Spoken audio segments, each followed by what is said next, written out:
Chalo, good evening all. And since this is a fundamental session, so we'll not be talking about charts or breakouts or anything. Our focus is on profit and loss today. And I have opened a random company by the name of Sudarshan Chemical. किसने इस company का नाम सुना है? Can anybody tell me या इसमें कभी कुछ स्टडी किया है? Not a trade.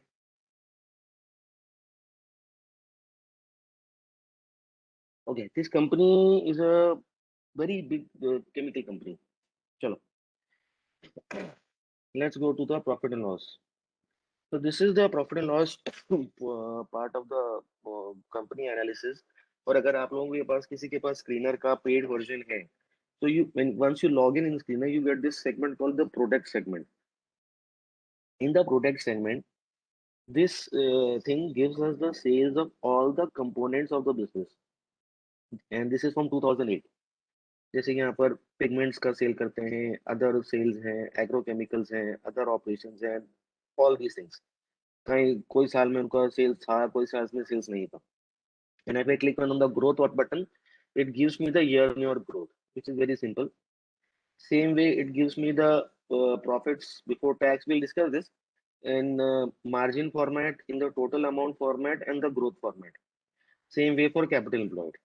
So ये screener का paid version है. Screener is not a very expensive tool. If you feel your portfolio is good enough, you can okay, you have shares in that. That is okay. So the first very top अब यहाँ पर दो चीजें आपको दिखने हैं. One is your standalone profit and loss statement, and one is your consolidated profit and loss statement. Standalone और consolidated में सिर्फ फर्क इतना है कि your standalone business is your company listed in India and जो main parent company होती है. अगर उसकी कोई subsidies भी होती हैं and if any company owns more than 50% shares in any other company, so the accounts have to be consolidated. मतलब what do I mean by consolidated? Sales भी ऐड हो जाएंगी, एक्सपेंसेस भी ऐड हो जाएंगे, प्रॉफिट्स एंड सारी चीजें add हो जाएंगे. So usually we go and look at the complete picture which are the stand alone numbers of the profit loss statement.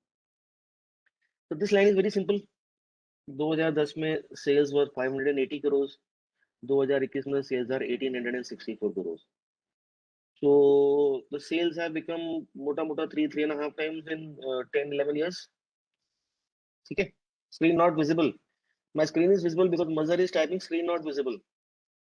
Can anybody confirm if the screen is visible or no? Visible. Okay. Mazhar, you need to re-log in. So these are the sales. अगर मैं ये plus icon पे click करता हूँ, first we are looking at the generalized profit and loss statement of Screener, because as balance sheet में भी मैंने आपको बोला था कि Screener will club data.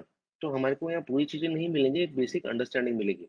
If I click on this plus icon, so it will give me sales growth. Means 2010 में from 579 to 715 the sales went up by 23% and 10% and so on and so forth. यहाँ पर मेरा sales drop हुआ था, यहाँ भी drop, यहाँ 19% growth था, यहाँ 7% growth है. So this is top line. Now if I hope all of you are using Screener. Now can anybody tell me these are gross sales or net sales, and what is the difference between gross sales and net sales? Can anybody write in the chat box? Are these gross sales or net sales? Discount. What is the discount? Sales discount. Manu जी ने लिखा है sales discount. नहीं नहीं नहीं, मैंने discount. Gross depreciation sales में कहाँ से आ गया? Gross sales, net sales, that is that. Ravi ji, net sales is not gross sales minus expenses. No no no no no no. The figures given over here are net sales. What do I mean by net sales? Gross sales के अंदर जो मेरा GST या कोई excise duty होती है, वो gross sales में से निकालने के बाद मेरा नेट सेल्स आता है. So net is not after tax. Pankaj ji आप बहुत आगे चले गए, अभी हम सेल्स पे ही हैं. So these figures are after any duties, excise duties, GST and this. So अगर ये 1864 करोड़ का सेल्स है, that means कुछ नंबर होगा, उसमें से GST माइनस करने के बाद ही 1864 करोड़ आएगा. So these are net sales. Now I hope all understood what are net sales. Yes or no? Please be active in the chat box so I'll know how to go. Okay. Second line item हमारा expenses है. Now expenses are of different types. We need to understand the expenses of different types. since our focus is on a manufacturing company and not a NBFC or any other service type of business, जो major हमारा expense होगा which will be material cost, मतलब अगर simple language में बोलें कि मैंने कुछ माल बना के अपनी दुकान में से बेचा, जो मेरा रॉ मटेरियल का कॉस्ट है, I get some raw material, I finish the product and I sell it, जो मेरा रॉ मटेरियल कॉस्ट है, this is my material cost. If you see, out of 580 crores 54% is my raw material cost. Similarly 57% is my raw material cost. मोर और less पिछले 10 साल में raw material cost 2-3% से ज्यादा fluctuate नहीं कर रहा है, मतलब from 54-55% going up to 60%. So which is kind of a good thing अगर देखा जाए तो, because since it is a cyclical business, it's a commoditized business, and still the raw material costs are not fluctuating to a lot of extent.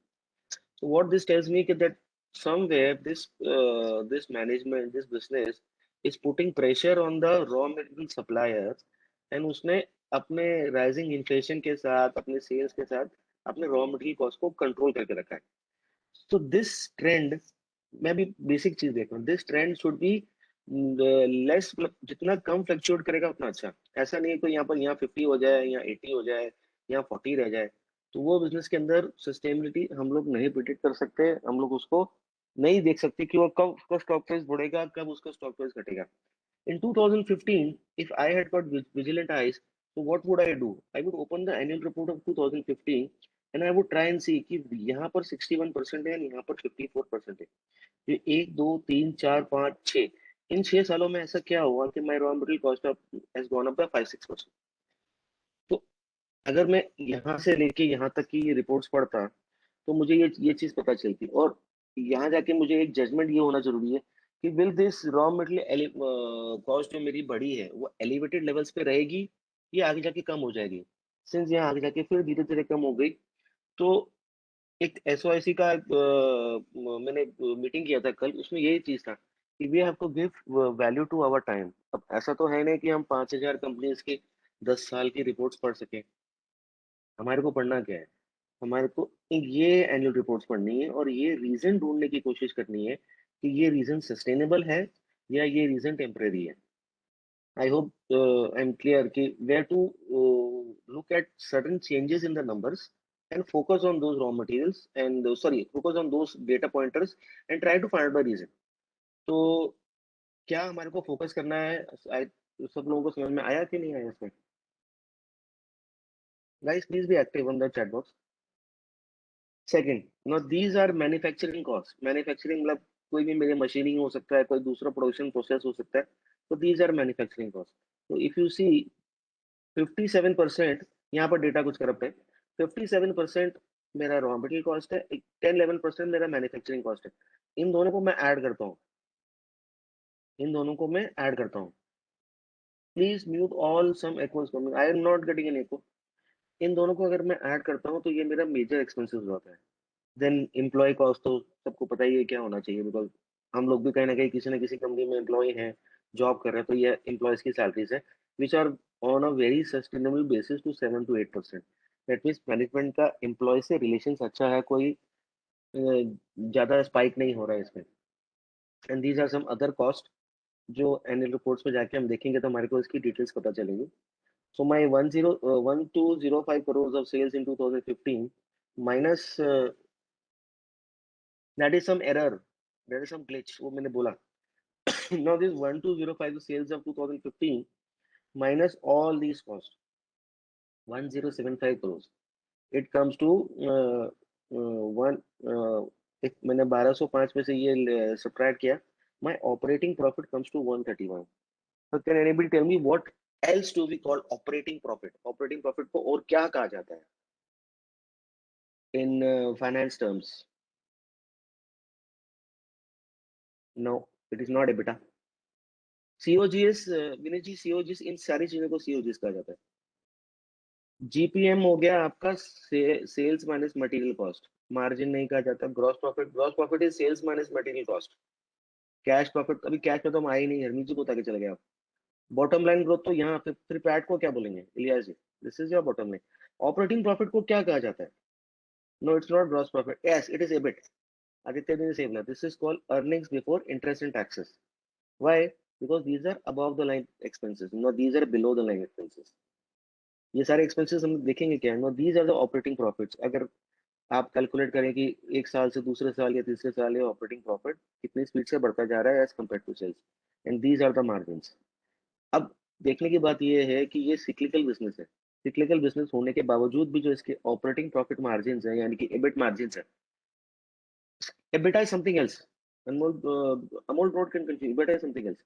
जो इसके ये EBIT margins हैं या operating profit margin, whatever you call it, are very sustainable. ये ज्यादा fluctuate नहीं कर रहे हो। और भी एग्जांपल देखेंगे जहाँ पर ये चीजें बहुत ज्यादा फ्लक्चुएट कर रही हैं। These are other income. Company के पास कोई म्यूचुअल फंड हो सकता है, कोई बैंक एफडी हो सकता है, कुछ भी हो सकता है जिससे उनको, या कोई दूसरी सब्सिडी कंपनी से उनको डिविडेंड मिल रहा है, what ever. Details annual reports में आएंगी। और ऐसा भी नहीं हो कि ये ऑपरेटिंग प्रॉफिट का कंपोनेंट छोटा हो और ये एज अ परसेंटेज ये ज्यादा बड़ा हो। जैसे ये 82 करोड़ है, मानो ये आपका 120 करोड़ होता, ये 82 करोड़ होता। So that means in this year this other income, it could have been a possibility कि कंपनी ने अपने अर्निंग्स को इन्फ्लेट किया हुआ है अदर इनकम से। These are not good practices. We need to see all this. Interest cost, no this is interest cost की। Loan हमने बैलेंस शीट में देखा था डेब्ट कितनी है, तो कंपनी ने उस डेब्ट के ऊपर बैंक को इंटरेस्ट ब्याज कितना दिया। This is your depreciation cost.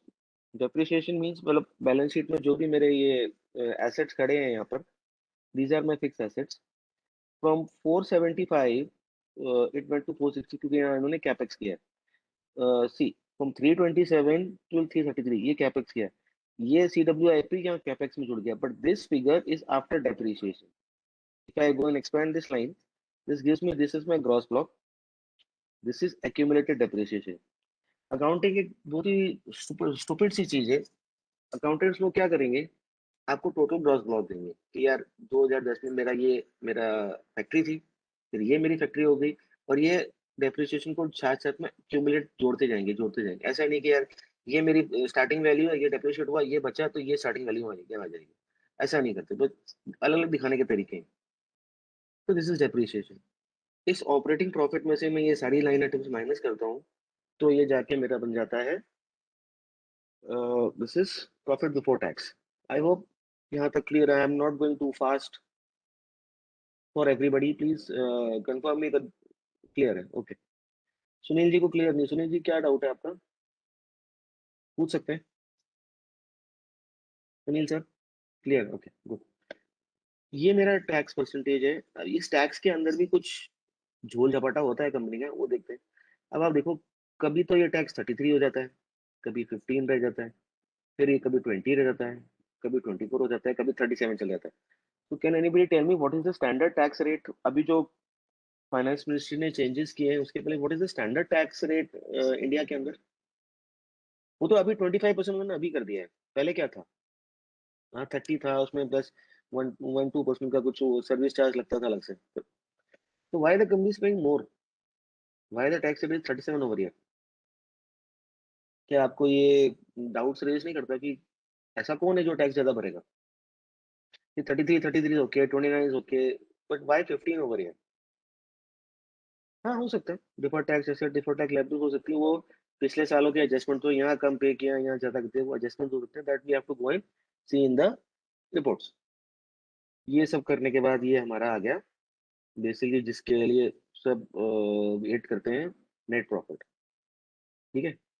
अब देखने की बात ये है कि यहाँ पर 2020 में कंपनी की सेल्स थी 1700 करोड़, यहाँ पर नेट प्रॉफिट था 145 करोड़। कितना परसेंट हुआ?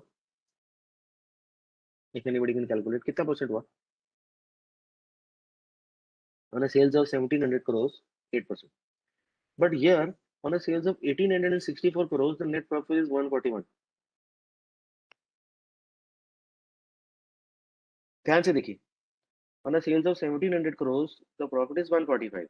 But on a sales of 1800 crores, why the profit, this percentage went down? ये अच्छा है कि बुरा है? 8.5% बुरा है, और कोई बताएगा? बैड? ऐसा नहीं है। ऐसा नहीं है कि अच्छा है कि बुरा, लेकिन हम भूल गए, हमने बहुत जल्दी कंक्लूजन आ गए। हम भूल गए कि यहाँ पर कोरोना था। दूसरी बात, यहाँ पर मेरा टैक्स परसेंटेज 20% है, यहाँ पर मेरा टैक्स परसेंटेज 26% है, due to other income. Yes, due to other income. यहाँ पर मेरा अदर इनकम ज्यादा है, यहाँ पर मेरा अदर इनकम कम है। तो we need to find the reasons, as Richie said rightly. See, this is the difference of other income and this is the difference of tax. So it could have been possible that this figure was smaller, but पिछले right of से या benefit से या ये other income से company ने इसको growth trajectory में दिखाया है। For that we need to go in, OPM is same. हाँ, OPM is same and but below the OPM the things have change. यहाँ पर मेरा डेप्रिसिएशन वाज दिस, यहाँ मेरा डेप्रिसिएशन भी बढ़ गया, बिकॉज हो सकता है कि एसेट्स आल्सो। अच्छा, now I hope everybody had attended the balance sheet session also. An asset of 627 crore, I do a capital work in progress of 48 crore.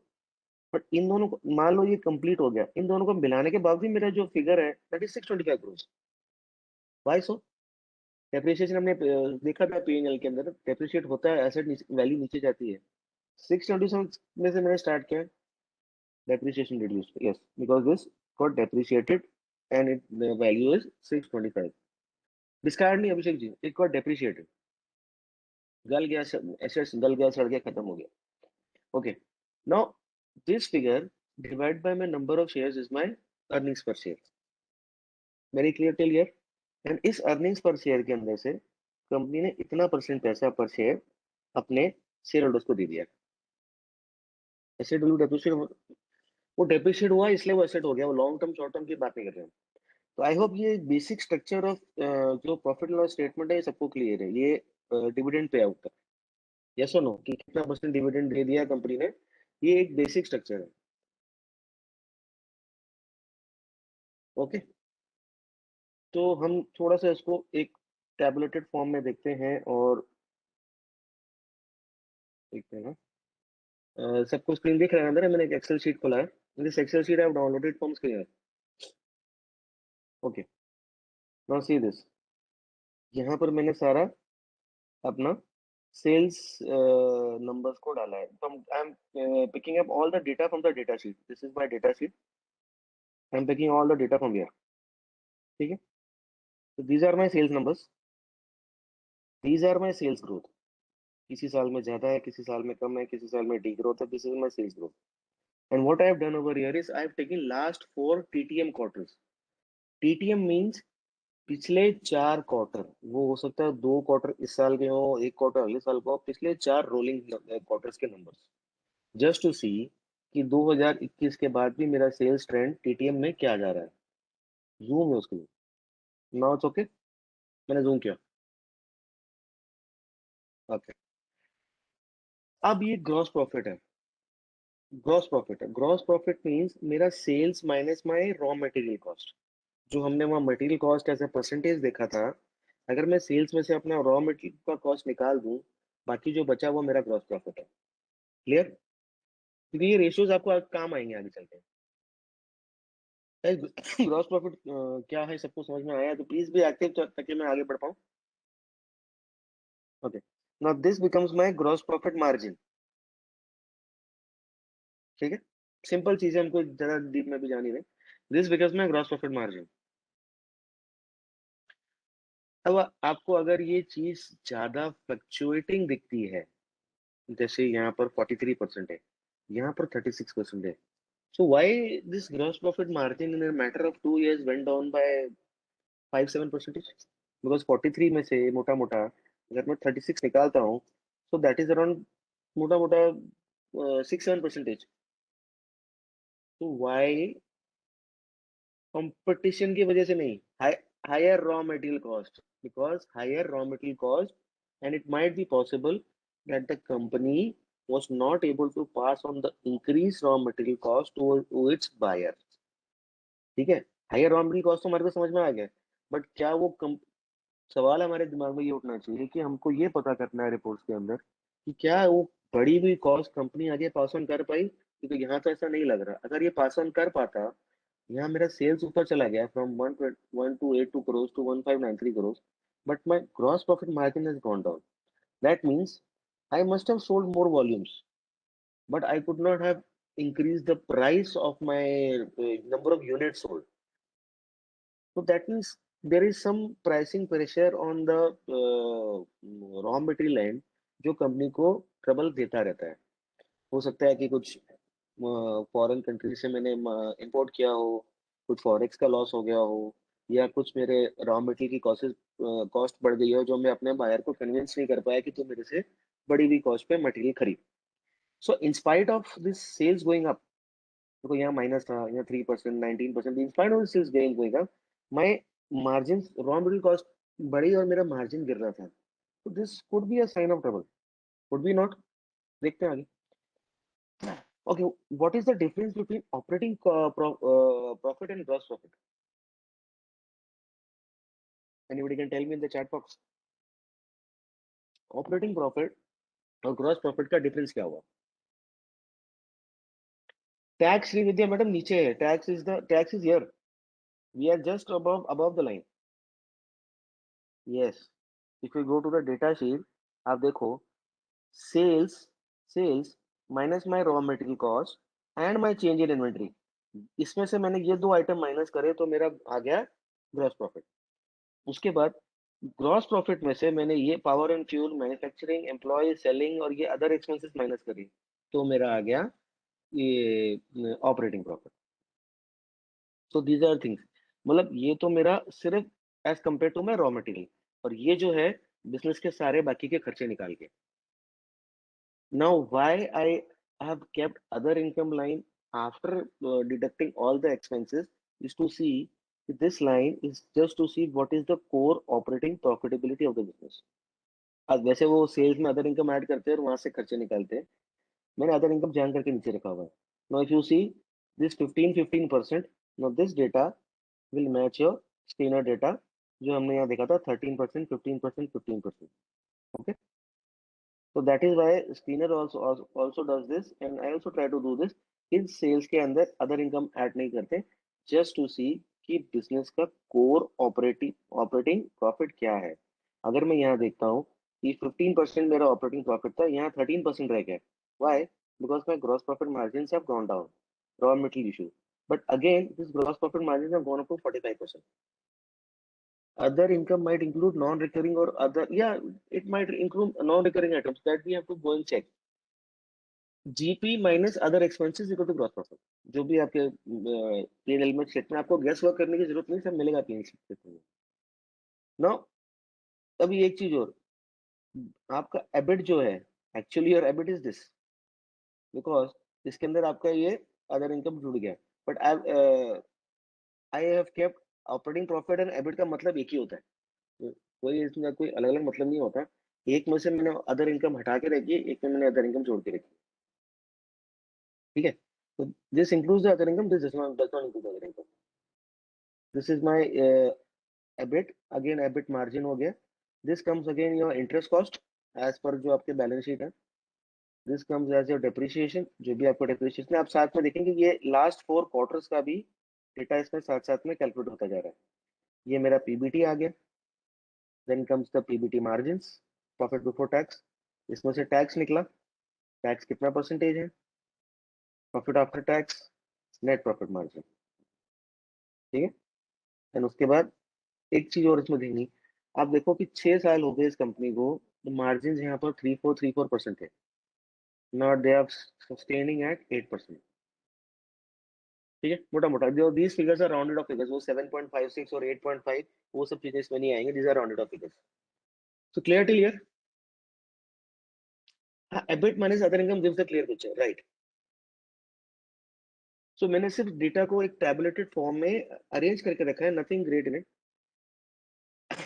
Now how do we go and analyse ahead. यहाँ पर मैंने क्या रखा है, I have kept with this numbers the depth of the company. कर्जा कितना है, कर्जा हमारे को कहाँ से मिलता है, प्रॉफिट लॉस से मिलता है कि बैलेंस शीट से मिलता है, कहाँ से मिलता है ये डेप्थ का balance sheet, right. So this, we are now mixing the two statements and going and analyzing. This is just a tabulated form of data. This and cash and investments, ये कहाँ से मिलेगा, बैलेंस शीट से मिलेगा कि difference between gross and EBIT again.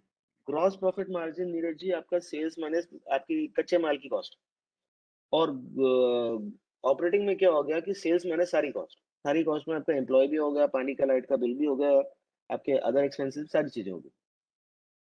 No, जो cash flow is on your balance sheet, not in cash flow. These are cash in investment जो company ने करके रखे हैं, करंट इन्वेस्टमेंट जो, ये वो सारी चीजें। ठीक है sir, company can change the depreciation to increase, yes definitely it can, definitely वो हो सकता है। अभी आपका ये चीज आ गया, अभी हमको शायद 15-20 मिनट हो गए प्रॉफिट एंड लॉस के बारे में बात करते हुए, और ये बहुत सिंपल चीजें हैं। मुझे नहीं लगता कि आप लोगों को किसी को कुछ प्रॉब्लम हुई होगी ये समझने में। TTM is last 4 quarters, last 4 quarters. अगर लास्ट 4 क्वार्टर्स की बात करें तो ये मेरे पास एक क्वार्टरली शीट है मेरा, दिस इज द टीटीएम। ये लास्ट 4 क्वार्टर, ये वो क्या हो रहा है कि मैं इन चारों का एक को ले रहा हूँ। यहाँ मैंने ग्रॉस ग्रॉस नहीं रखा, 1 2 3 4। अगर मैं इन चारों का मोटा मोटा एवरेज लेता हूँ, which comes to 15। Yes, trailing 12 months. Now let's do some other things. So EPS आप लोगों ने समझ लिया, ईपीएस क्या हुआ? Earning per share. This is my earning per share. मेरा अर्निंग पर शेयर कितना बढ़ रहा है? अच्छा एक बात, क्वेश्चन मेरे को पूछना है कि अगर अर्निंग पर शेयर बढ़ जाता है तो वो कंपनी के लिए अच्छा है कि खराब है?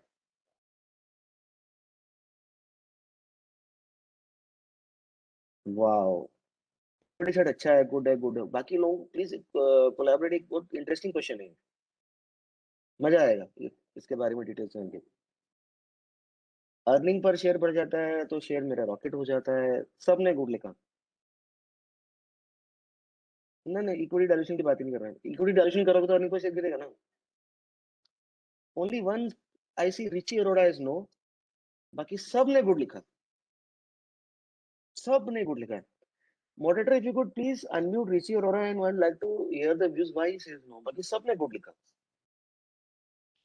मॉडरेटर प्लीज, अभिमन्यु, हाँ, Abhimanyu please, I have sent a request. Richie, please unmute and express your views why earning per share growth is not good. EPS, first you have to understand that a company is a separate legal entity. Hmm. EPS is the funds which has to be, which is of a shareholders value. तो Hmm. shareholder के लिए अच्छा है कि उसका EPS बढ़ रहा है, उसका Hmm. जो amount invested in the company उसकी value बढ़ रही है. But for a company it's bad. EPS is the amount that is payable to the shareholder. वो कंपनी का कॉल होता है, उसने रिटेन अर्निंग में रखना नहीं होता है, नहीं डिविडेंड के रूप में देना होता नहीं नहीं, है. वो For company it's आप, not good. आपने जो बोला ठीक है, company is different legal entity, that is okay, but my reasoning something else over here. Hmm. चलो आई शेयर, ठीक है। अब मैं एक सम्राट, I will take this online. एक मतलब 20-30 लोगों ने उसको यस करा है, मैं बोलता हूँ सबके आंसर गलत है। नो इस जिसने भी यस बोला है और मैं कह रहा हूँ सबके आंसर गलत है, so is this confuse you? Yes or no, please write in the chat box. I want to know कि what the process everybody is thinking, is this confuse you? कि ऐसा तो नहीं होता है, क्वार्टरली रिजल्ट आते हैं, ईपीएस अच्छा आता है, स्टॉक रॉकेट हो जाता है। But I am saying this answer is wrong, it confuse. Okay, now let's see what happened. अगर मैं, because now everything will be link, तो हम बैलेंस शीट और उसका दोनों का एक साथ बात करेंगे। So can you see the total over here? ये टोटल यहाँ पर आ रहा है, it is 243 crore. Can you see, अगर आप देख पा रहे हैं तो, जहाँ मेरा माउस है? Okay, now what is the total over here? Pankaj ji, other income से वो हो सकता है, वो बात होगी, वो मैंने बता दिया, अदर इनकम से अपडेट हो सकता है। अभी EPS by EPS grow in I looking in isolation is not good. एक क्वेश्चन था जो सबने आंख बंद करके गेस आंसर किया, तो आप ध्यान से देखिए प्लीज प्लीज। अरे ओसीएफ, दीपक जी कहाँ पहुंच गए? अभी हम प्रॉफिट लॉस में। नहीं नहीं नहीं नहीं सर, आरओई की बात नहीं इसमें। See this, what is the amount invested in the business over here? 243 crores. Manu sir, you are close. And what is the amount invested over here? 743 crores. Okay? क्या आप लोग देख पा रहे हैं? तो ये अमाउंट जो मैं दिखा रहा हूँ 2012 में एंड 2021 में, मतलब प्रमोटर का या शेयर होल्डर का पैसा was 243 करोड़, यहाँ पर शेयर होल्डर का पैसा बिकम 743 करोड़। व्हाई? बिकॉज हमने जो प्रॉफिट कमाया, ये जो हमने नेट प्रॉफिट कमाया या प्रॉफिट लॉस स्टेटमेंट के अंदर, ये नेट प्रॉफिट, इसमें से हमने डिविडेंड दे दिया। 33 करोड़ कमाया, 8 करोड़ डिविडेंड दे दिया, जो बचा वो मेरा रिटेन्ड अर्निंग्स हो गया। तो retained earnings is your net profit minus your dividend is your retained earning. इस रिटेन्ड अर्निंग्स की वजह से ही ये रिजर्व जो है मेरे बढ़ते जाते बढ़ते जाते बढ़ते जाते। सिंपल, आ गया समझ में? नाउ कंपनी का ईपीएस बढ़ रहा है, शेयर रॉकेट हो रहा है, राइट? बट ऐसे ईपीएस का बढ़ने का क्या फायदा जब मेरा कैपिटल एम्प्लॉयड मेरे ईपीएस से ज्यादा स्पीड से बढ़ रहा है? मतलब एक एग्जांपल देता हूँ।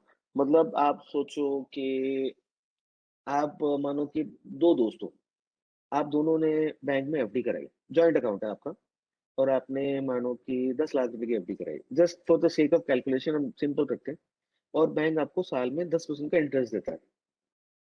तो 10 लाख के ऊपर 10% का इंटरेस्ट कितना होता है? कौन बताएगा? वेरी सिंपल चीज है। अरे percentage percentage percentage, sorry so not percentage, मैंने 10% मैंने बोला 1 लाख। ओके, सो 1 लाख अगर आपको इनकम मिली और आप दो दोस्त हो, तो एक बंदे को कितना मिला? तो मेरा ईपीएस कितना हो गया? क्योंकि दो ही शेयर होल्डर है, 50,000, राइट? अब अगर मुझे ईपीएस बढ़ाना है, ओके, 50,000 ईपीएस हो, 50% नहीं। अब अगर मुझे ईपीएस बढ़ाना है, तो मैं इस 10 लाख की एफडी को मैं 20 लाख कर देता हूँ या 40 लाख कर देता हूँ। ओके, 40 लाख के ऊपर मुझे फिर 10% इंटरेस्ट मिलेगा, कितना होगा? 4 लाख। 4 लाख फिर दो दोस्तों में बटेगा, ठीक है? तो जो मेरा ईपीएस 50,000 था, वो मेरा ईपीएस हो गया 2 lakh. So my EPS is gone up by 4 times. ठीक है? लेकिन जो मेरा कैपिटल इन्वेस्टेड था, that is also gone up by 4 times. 10 lakh का 40 लाख हो गया, ठीक है? अब अगर मैं आपको दो ऑप्शंस दूं कि अगर मेरे को दो बैंक अकाउंट है, नहीं नहीं नहीं Aditya ji, not share capital should be constant. अगर दो बैंक अकाउंट है, एक बैंक अकाउंट बोलता है कि मैं आपको, नितिन सर आप स्टॉक टिप में इंटरेस्टेड है या प्रोसेस में इंटरेस्टेड है? मेरे को जीपीएल ऊपर जाए नीचे से मुझे कोई मतलब नहीं। अगर आप स्टॉक टिप में इंटरेस्टेड हो sir, I don't have anything to add value to you. अगर आप प्रोसेस में इंटरेस्टेड हो तो प्लीज पे लिटिल अटेंशन। अगर मैं ये बोलूं, और coming back to the point कि आपको एक बैंक अकाउंट जहां पर आप 10 लाख से स्टार्टिंग कर रहे हो, 10 लाख के बाद आपको पहले साल में वो 10% रेट ऑफ इंटरेस्ट से पैसा दे रहा है, दूसरे साल में वो आपको 12% रेट ऑफ इंटरेस्ट से पैसा दे रहा है, तीसरे साल में आपको 15% रेट ऑफ इंटरेस्ट से पैसा दे रहा है। तो यहाँ पर ईपीएस जो 50,000 आई थी, डबल करने के लिए,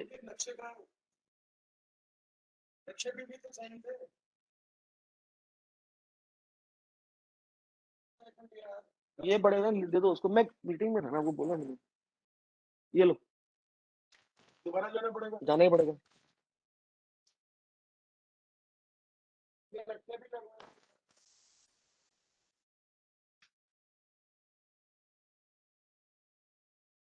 या सॉरी, 1 मिनट का मेरे को ग्लिच था। सो अगर आपको ईपीएस को डबल करने के लिए डबल पैसा इन्वेस्ट नहीं करना पड़े, सिर्फ 40% या 50% ही पैसा इंटरेस्ट इन्वेस्ट करना पड़े, तो इज दैट बेटर और नो? यानी कि अगर मेरे को ईपीएस 50 का 100 करना है, तो 10 लाख की जगह 20 लाख नहीं, 10 लाख का 15 लाख ही हो, ऑफकोर्स बेटर। और एक कहता है कि आप 10 की जगह 20 करो, 30 करो, 40 करो, लेकिन आपको जो इंटरेस्ट है वो पहले साल 10% आएगा, फिर 8 आएगा, फिर 5 आएगा। ओपीएम की बात ही नहीं हो रही पंकज जी, ओपीएम की बात ही नहीं हो रही यहाँ पर। सो लुक, सिर्फ ये ईपीएस का नंबर देखना कि मेरा ईपीएस बढ़ता जा रहा है, बढ़ता जा रहा है, बढ़ता जा रहा है, इज नॉट गुड।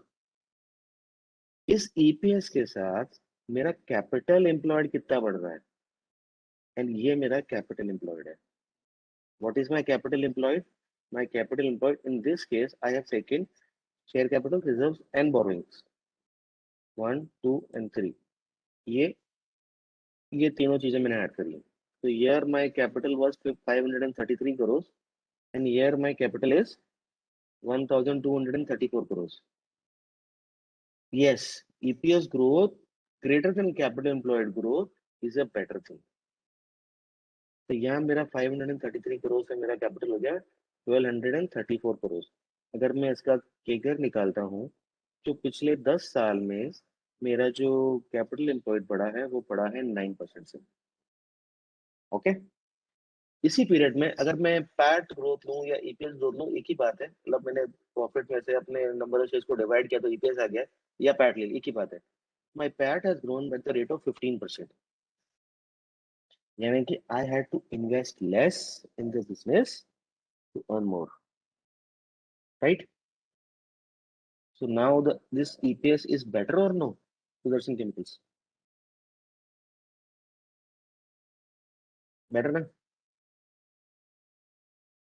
अगर ये मेरा फिगर 20% होता, आई कैनॉट राइट, तो सिस्टम है हो रहा है. अगर ये मेरा फिगर 20% होता और ये मेरा फिगर 5% होता, तो ये क्या अच्छा होता?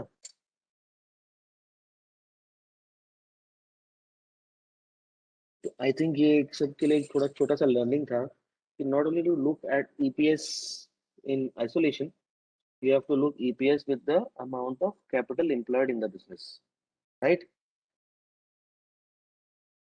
So this was small learning for profit loss. अब थोड़ा सा इसको एडवांस में चलते हैं. अगर आप लोग रेडी हो तो लेके चलते हैं एडवांस में. हाँ, पोस्ट की संदीप रेसिप्रोकल फेस वैल्यू और वो सब चीजें, वो मतलब डिफिकल्टीज में जा रहे हो आप. सो ये ठीक है. कैपिटल एम्प्लॉयड, देखो बहुत सारे तरीके हैं कैपिटल एम्प्लॉयड के. कोई लोग क्या करते हैं, शेयर कैपिटल और रिजर्व्स को ऐड करते हैं, कोई लोग डेब्ट को ऐड करते हैं. मैंने तो तीनों चीजें ऐड कर रखी है. I want to get the lowest answer, so I don't want to be wrong. ROC कहाँ आ गई धनंजय कुमार जी? इसमें आरओसी की मैंने बात करी ही नहीं आपको. मैंने सिर्फ कैपिटल एम्प्लॉयड को कंपेयर किया, मैंने उसको डिवाइड नहीं किया है. डिवाइड करूंगा तो आरओसी आएगा. मैंने सिर्फ ये प्रॉफिट ग्रोथ को कैपिटल एम्प्लॉयड की ग्रोथ से कंपेयर किया on a CAGR basis. all loans Balaji sir, all loans, long term short term मैंने सब ले लिया. आई हैव टेकन all डेब्ट बिकॉज स्क्रीनर मेरे को वो बाइफरकेशन नहीं देता.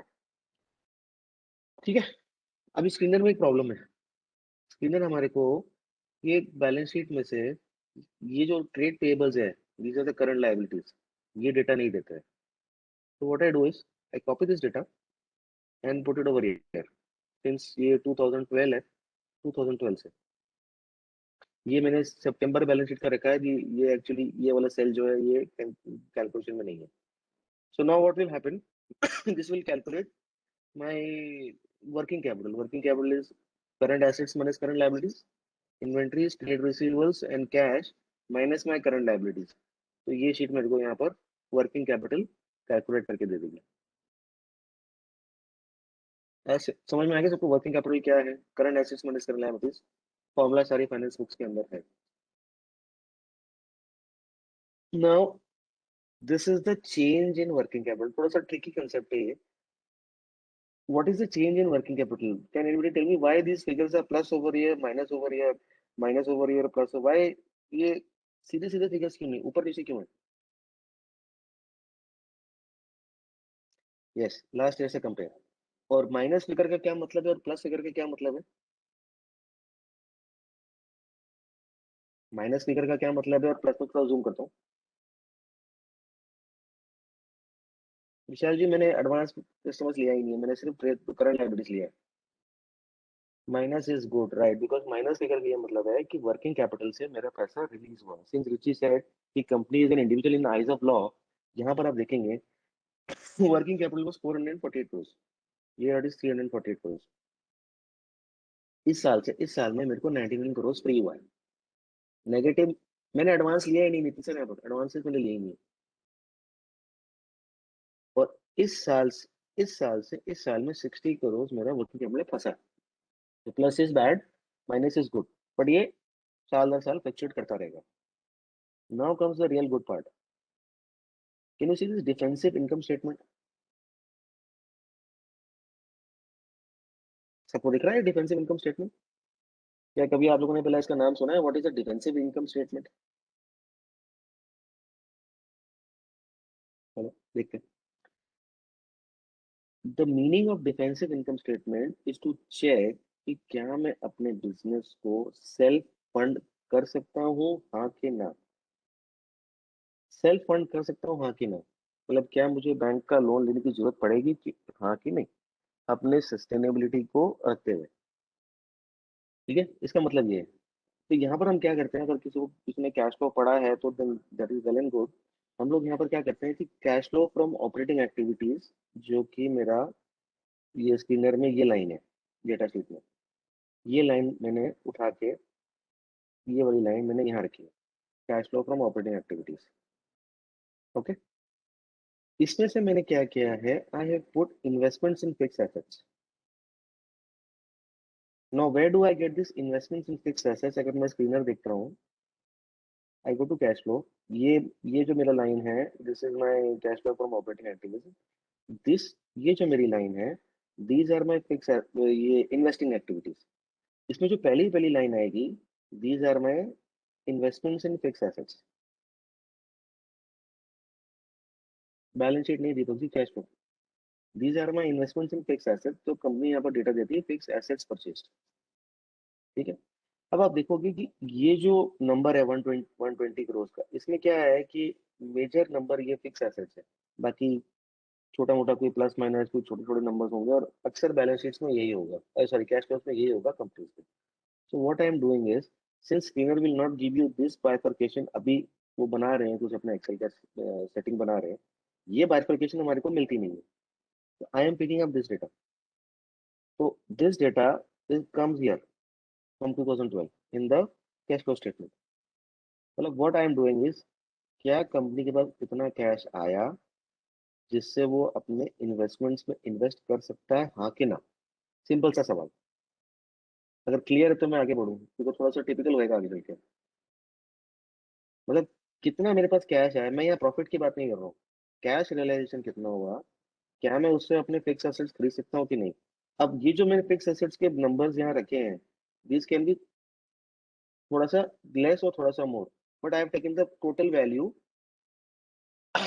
कंपनी में प्रॉफिट आया, मानो 100 करोड़ का प्रॉफिट आया, लेकिन कंपनी ने 20 करोड़ किसी से एडवांस भी लिया है, तो कैश 120 करोड़ हो गया। 100 crore profit realise to cash plus 20 crore advance. तो जितना कैश मैंने कमाया एक साल में, कैश की बात कर रहा हूँ, प्रॉफिट की बात नहीं कर रहा हूँ, क्या उससे मैं अपने फिक्स एसेट्स खरीद सकता हूँ, हाँ कि ना? Simple checking. ठीक है, यहाँ पर मेरा कैश आया 165 करोड़। ठीक है, यहाँ पर मैंने जो फिक्स इन्वेस्टमेंट्स करे, फैक्ट्री लगाई, प्लांट मशीनरी लगाई, वो लगाई 265 crore. So is 165 able to cover minus 265? The answer is false. Similarly, is 163 able to cover 135? The answer is true. Can 48 cover 28? Yes. Can 51 cover 87? No. ठीक है, अपने कैश से मैं अपना फिक्स एसेट को कंपेयर कर रहा हूँ, एज सिंपल एज दैट। कोई इसमें हाई फाई चीज नहीं है। आप देखोगे 10 साल पहले ये कंटिन्यूसली 2 बार फॉल्स आया है, उसके बाद अब ये फॉल्स आया है। मतलब इन सालों में कंपनी को ये प्लांटिंग मशीन लगाने के लिए बाजार के कर्जे की जरूरत पड़ी है, और इस साल में। सिंपल, ये सुनो। और ये जो बीच के साल है फ्रॉम 2014 टिल 2020, इन सालों में कंपनी को बाजार से पैसा लेने की जरूरत नहीं पड़ी है अपने प्लांटिंग मशीनरी को ऐड करने के लिए। Okay,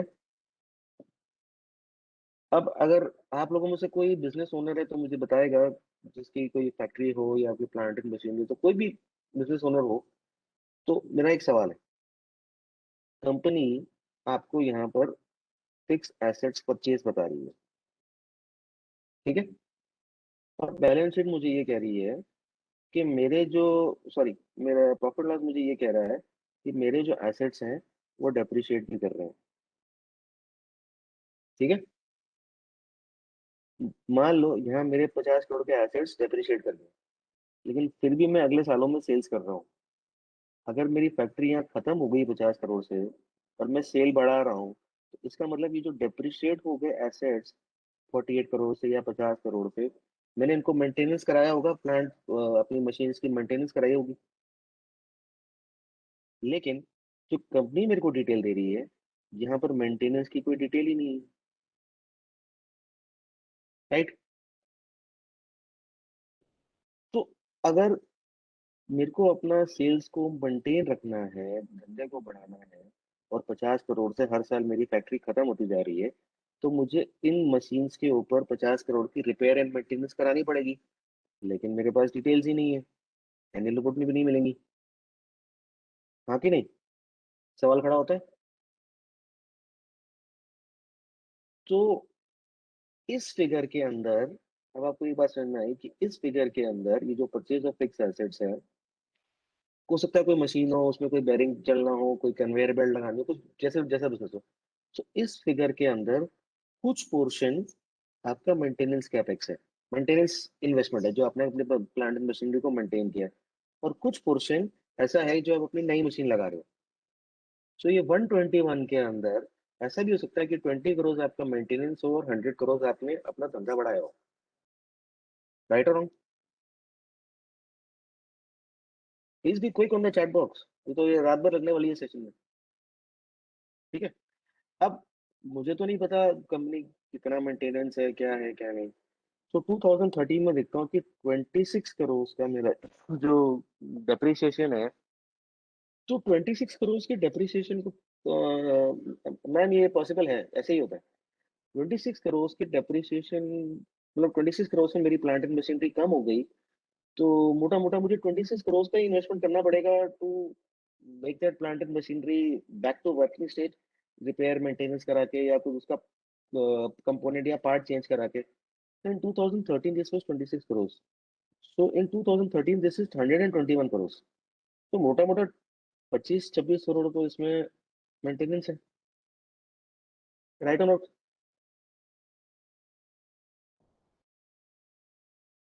wrong, wrong, wrong, wrong, जिसने भी राइट बोला आंसर इज रॉन्ग। व्हाई? ये 26 करोड़ का जो मेरा डेप्रिसिएशन है, ये मशीन मैंने कब खरीदी? साल 2 साल पहले। यस, साल 2 साल पहले। तो 26 करोड़ की मशीन को ठीक कराने के लिए मुझे 26 नहीं लगेगा, महंगाई बढ़ गई, 30 लगेगा या 32 लगेगा। हाँ कि नहीं? ऐसा तो नहीं कि महंगाई वहीं की वहीं है। विशाल जी, रेजिडुअल वैल्यू समथिंग डिफरेंट, आप कंफ्यूज हो रहे हैं, प्लीज रिपीट। देखो यहाँ पर 26 करोड़ की मेरी मशीन खराब हो गई, डेप्रिशिएट कर दी, गल गई, सड़ गई, इसको मुझे मेंटेन करना है। तो मैंने 121, सॉरी, मैंने 121 टोटल खर्चा किया। इसमें से 26 मेरा मेंटेनेंस है, बाकी मेरा एक्सपेंशन है। यहाँ तक समझ में आया? निशान जी, प्लीज राइट, ठीक है। अब ये जो 26 करोड़ की मेरी मशीन यहाँ पर डेप्रिशिएट करी है, ये मैंने इस साल तो ली नहीं है, ये मैंने 2-3 साल पहले ली है। तो यहाँ पर जो मैंने मशीनरी ली थी, जो यहाँ 26 करोड़ की मैं डेप्रिशिएट कर रहा हूँ, भाई मेरे प्लांट एंड मशीनरी तो, मतलब उनकी वैल्यू तो डेप्रिशिएट होती है, अप्रिशिएट तो होती नहीं है। तो जो मेरी 26 करोड़ की प्लांट एंड मशीनरी मैंने यहाँ उठाई थी, मेरे फिक्स एसेट्स में, ये मेरे फिक्स एसेट्स हैं, ये इसके अंदर, वो यहाँ आके डेप्रिशिएट होगी, 2 साल में खत्म होगी या 3 साल में खत्म होगी।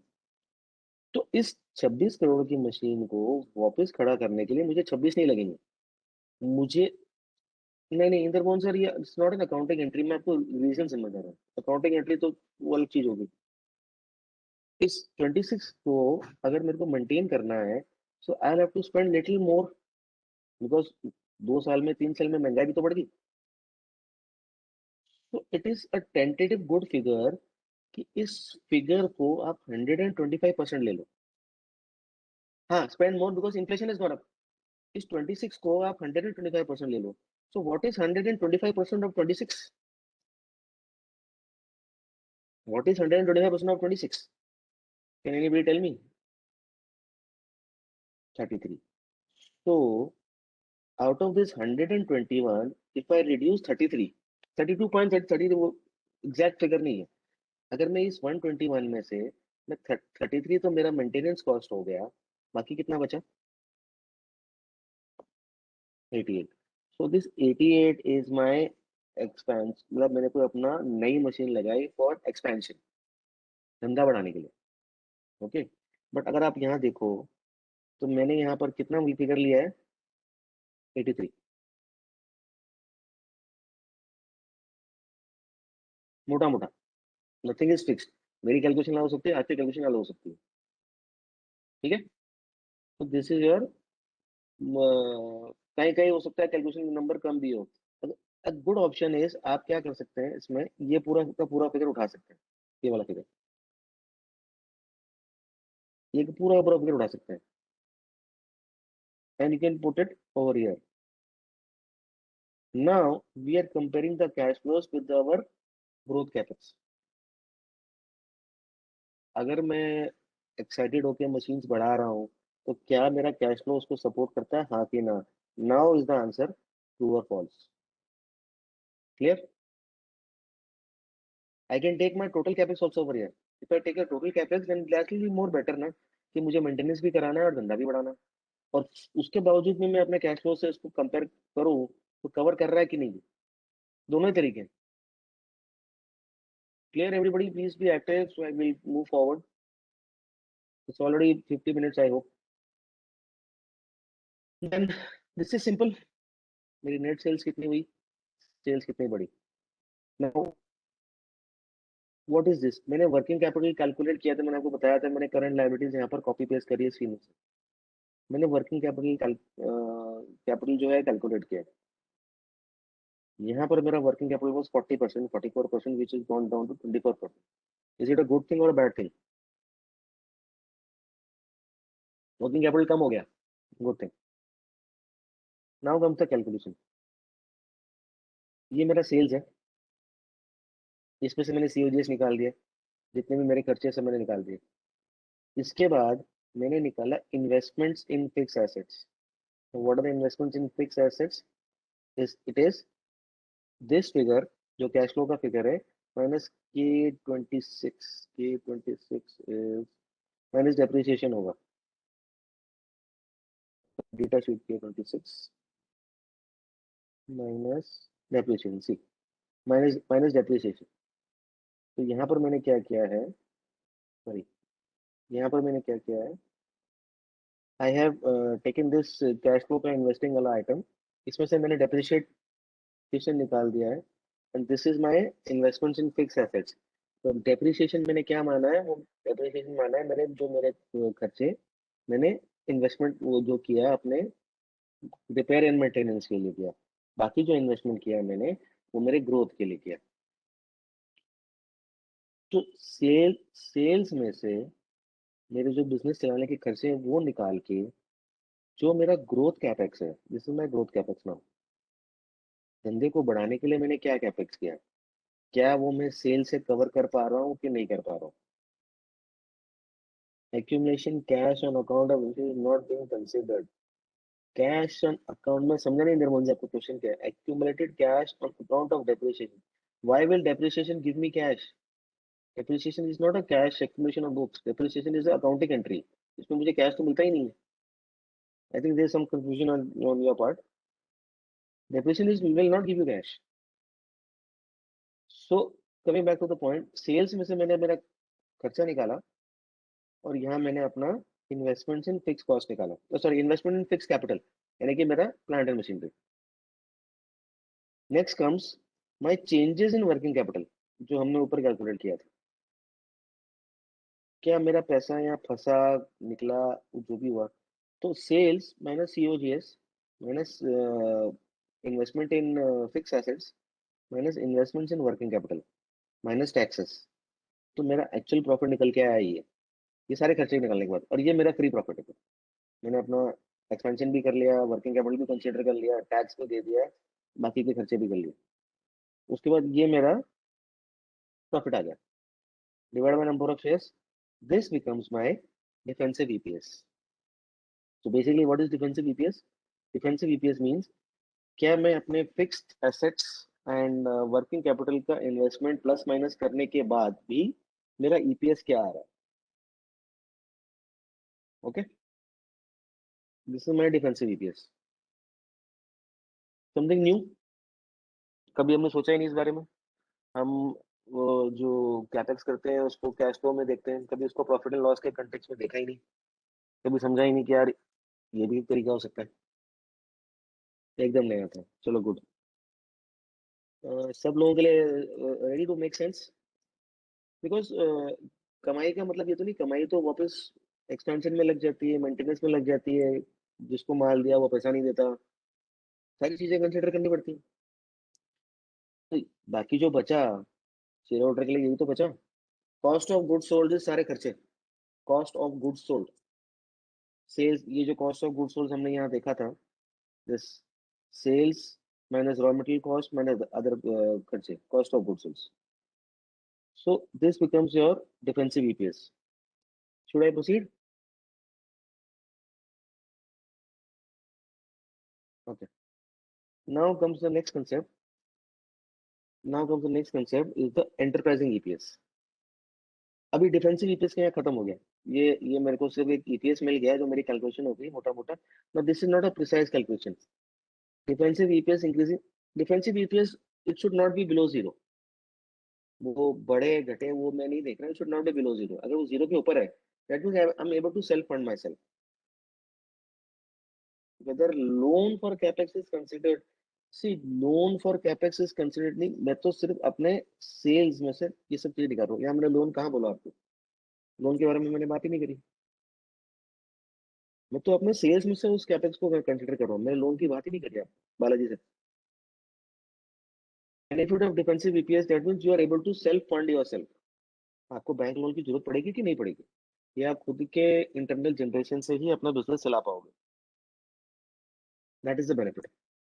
अगर आप खुद के ही इंटरनल जनरेशन से अपना बिजनेस को संभाल पा रहे हो और आपको बैंक लोन की जरूरत नहीं पड़ रही है and you are able to grow the business, then that is safe ना, that is good, this is the safety. हाँ हाँ, benefit, this is the safety. This does not mean a डेब्ट फ्री कंपनी। मैंने डेब्ट की कहाँ बात करी है यहाँ पर? इसमें ना, self sustainable growth is something else. मैंने ग्रोथ की बात ही नहीं करी, मैंने सिर्फ सेल्फ सस्टेनेबल की बात करी। अगेन आशीष जी, मैंने मोर या कम की बात नहीं करी। My only thing I have to see over here is कि ये नेगेटिव नहीं होना चाहिए, ये नेगेटिव नहीं होना चाहिए। अगर ये नेगेटिव है, एक साल हो सकता है, 2 साल हो गया तो थोड़ा टेंशन है, और अगर 3 साल नेगेटिव हो गया तो कंपनी खत्म है। हाँ, फिर लोन, बालाजी ने लोन की बात करी नहीं यहाँ पर। See I am taking cash from operation over here, Manu sir ये कैश फ्रॉम ऑपरेशन ही है, and then I am looking at the investment in आत्मनिर्भर कंपनी। ये सही बोला, आत्मनिर्भर कंपनी। तो अब कैश फ्लो से ही मैं अपने इन्वेस्टमेंट को कंपेयर कर रहा हूँ। डिफेंसिव ईपीएस का मतलब नहीं हुआ ना मैंने नंबर ऑफ शेयर से डिवाइड कर दिया, this is my defensive profit, इसको नंबर ऑफ शेयर से डिवाइड कर दिया, डिफेंसिव ईपीएस हो गया। बात वही पड़ी। अब ये 32 है और यहाँ 6 हो गया है, इसका मतलब ये नहीं कि खराब हो गया, जीरो से ऊपर है तो अच्छा है, और 2-3 साल जीरो से नीचे तो खराब है। द डिफेंसिव शोन में कंपनी आ गई, ये तो क्या, ये कैलकुलेशन दिखाया ना नीरज जी, मैंने आपको वही तो दिखा रहा हूँ। For 1 year I don't exit, Harpal sir, for 1 year I don't exit, I keep it for at least 2 years. और थर्ड ईयर अगर प्रॉब्लम आ रही है and it is going negative, then definitely I exit. हाँ, ये आपका profit loss का RS है, ये सही बोला लक्ष्मण रेखा। तो should be consider cash reserve in balance sheet. Sir cash reserve से क्या होगा? कैश रिजर्व हो सकता है मैंने किसी कंपनी को लोन दे रखा हो, उसके ऊपर मैंने कैश रिजर्व से मैंने बैंक से लोन लिया हो, तो आई एम कंसिडरिंग कि क्या मेरे सेल्स एंड प्रॉफिट से क्या मैं अपने आप को सेल्फ फंड कर, कंसेप्ट इज सेल्फ फंड, मैंने यहाँ लिखा है checking self funding for business status. Companies expensive which needs to down, It is covering the expenses and the investments. I mean, Shell falls in K93. K93 is, हाँ, it is false because cash flow is 165 and investment is 265. तो false ही होगा ना। राहुल जी, मैंने क्या बोला, 2 साल तक तो इफेक्ट नहीं आना चाहिए। तीसरे साल आपको आना है तो अगर इफेक्ट नहीं भी आ रहा तो आप भाग जाओ उस कंपनी से। वो कंपनी मरने वाली है। 2 साल नहीं मरने वाली, मतलब 3 साल तो बहुत मैंने ज्यादा बोल दिया। एंड अगेन, ये कोई ट्रेडिंग नहीं है। हाँ, covering expenses, covering your working capital and covering your investment in fix assets, Ashish ji, covering all the details. तो अगर ये देखो, यहाँ पे नेगेटिव था क्योंकि कंपनी छोटी थी। यहाँ भी नेगेटिव हो गया, कोई बात नहीं, लेकिन यहाँ नेगेटिव होता है तो इस कंपनी में इन्वेस्ट करने का मतलब ही नहीं था। ओके। तो क्या आप अपने पैरों पे खड़ा हो सकते हैं कि नहीं हो सकते हैं? मतलब ये है कि जिम में जाके आपने ट्रेडमिल पे जॉगिंग करी और अपने पैर मजबूत कर लिए, ये अपने पैरों पे खड़े हो सकते नहीं हो सकते? आगे चलते हैं ना। This is the another thing, enterprising EPS. Enterprising EPS का मतलब हो गया कि यहाँ तो मैं अपने पैरों पर खड़ा हो सकता नहीं हो सकता, ये चीज नहीं देखी। अब ये देखा है कि ये जिम में जाके अपर बॉडी, अब मैं अपने मसल्स बनाने के लिए क्या कर रहा हूँ, मैं बॉडी को ग्रो करने के लिए, ताकत बनाने के लिए क्या कर रहा हूँ, बिजनेस को ग्रो करने के लिए क्या कर रहा हूँ। सो एक मैं क्वेश्चन पूछूंगा सबसे कि एक कंपनी है, मानो एग्जांपल लेते हैं, एपीएल अपोलो। एक कंपनी है एपीएल अपोलो, बंद कर दिया। एक कंपनी है एपीएल अपोलो ट्यूब्स, नाम सुना है सबने एपीएल अपोलो का? क्या करती है APL Apollo?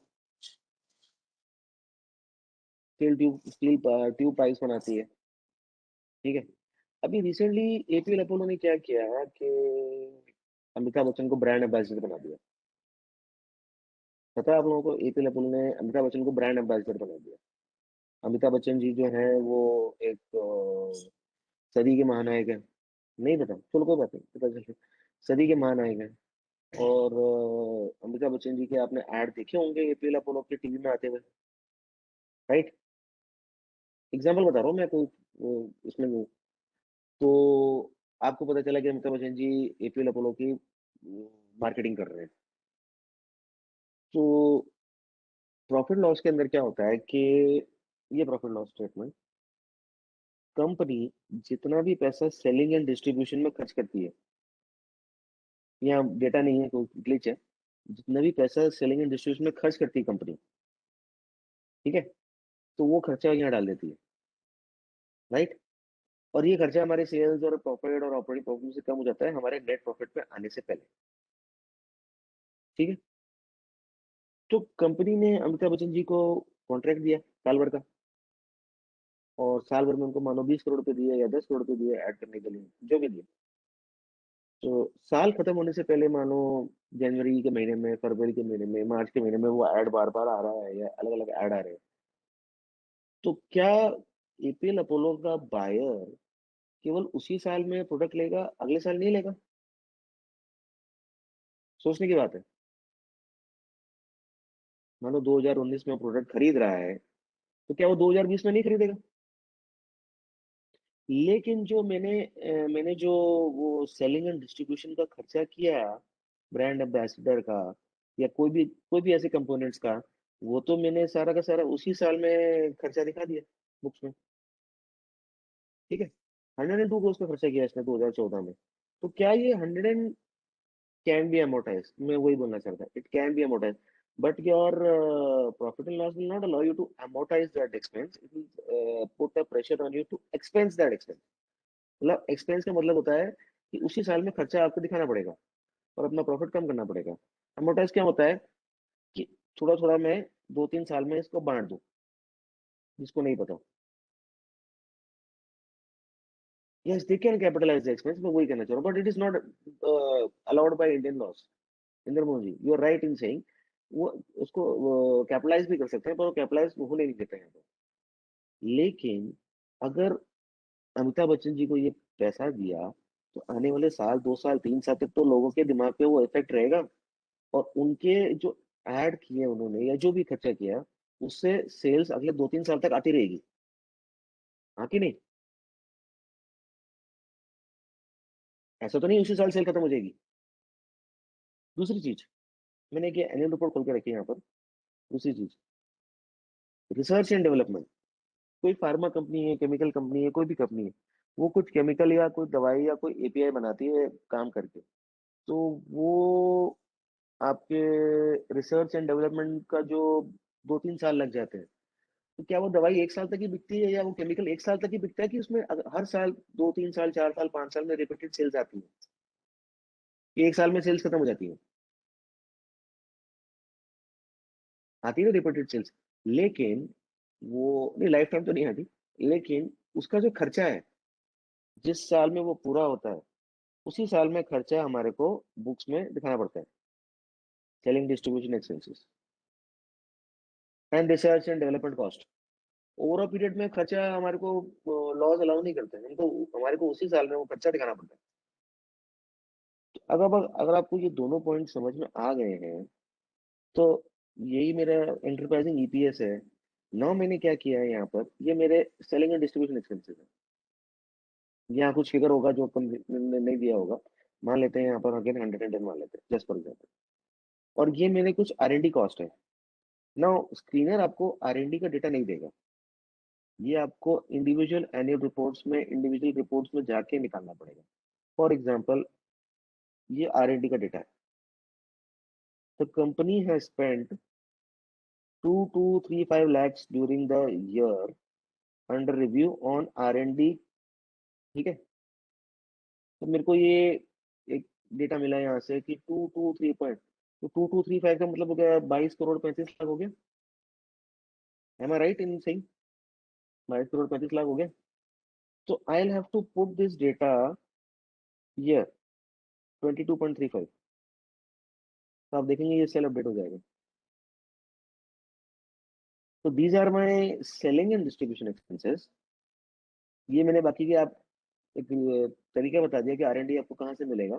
These are my R and D expenses. ये सीनियर का ग्लिच था, तो मैंने एक रैंडम फिगर पकड़ लिया यहाँ पर। और these are my total expenses on brand building and research and development.